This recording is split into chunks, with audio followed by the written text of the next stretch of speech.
Hi there guys, so Canelo and Eddy Reynoso Jr. have just announced that Eddy Reynoso Jr. has joined Team Canelo and will be working with Eddy Reynoso, Canelo's trainer. Obviously Eddy Reynoso Jr. has been searching for a new trainer since his split with Manny Robles, and Manny Robles had a lot to say about Eddy Reynoso Jr. after the second fight with Anthony Joshua, and that included saying that Eddy Reynoso Jr. didn't have the discipline and Eddy Reynoso Jr. didn't really want it, and you cannot convince someone who doesn't want it to want it, and that was the problem with Eddy Reynoso Jr. He wanted to have nice food, he didn't want to train as much, and he believed that Eddy Reynoso Jr. thought he was at the pinnacle of the sport before he even got there, because he was a world champion by beating Anthony Joshua, but he had to beat him in the rematch in order to retain those titles, and he failed to do that because Eddy Reynoso Jr. was world champion, but he had to do a rematch with Anthony Joshua to retain those titles, and he failed to win that rematch. So obviously he seems like a flash in the pan.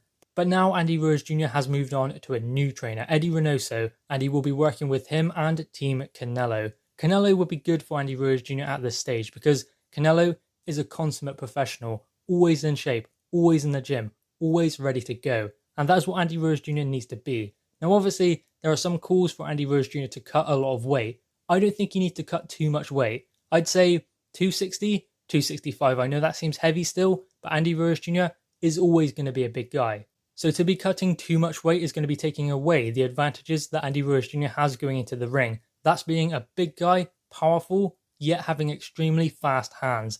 And that works in Eddy Reynoso Jr.'s favour. He is extremely deceiving when you look at him. Then he gets in the ring and he is extremely fast and extremely powerful, which, I mean, we've seen before, but you seem to forget it in between every single time. You look at him and think, that guy can't be that fast. And then you see him on the pads, you see him in the ring.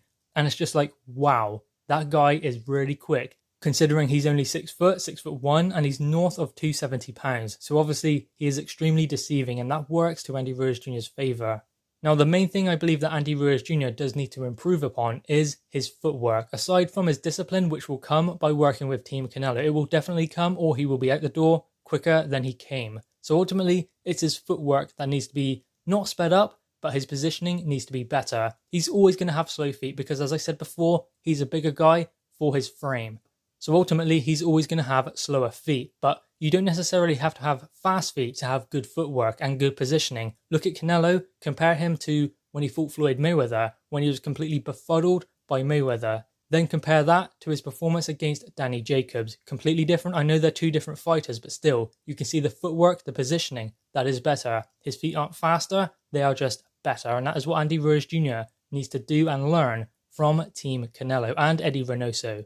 Anyway, guys, what are your thoughts on this? Eddy Reynoso Jr. has now teamed up with Eddy Reynoso and Team Canelo and will be working with them going forward. This is exciting for the heavyweight division and Eddy Reynoso Jr. because I believe Team Canelo will get the best out of Eddy Reynoso Jr. Anyway, guys, drop your thoughts in the comments below, click your thumbs up and subscribe if you are new.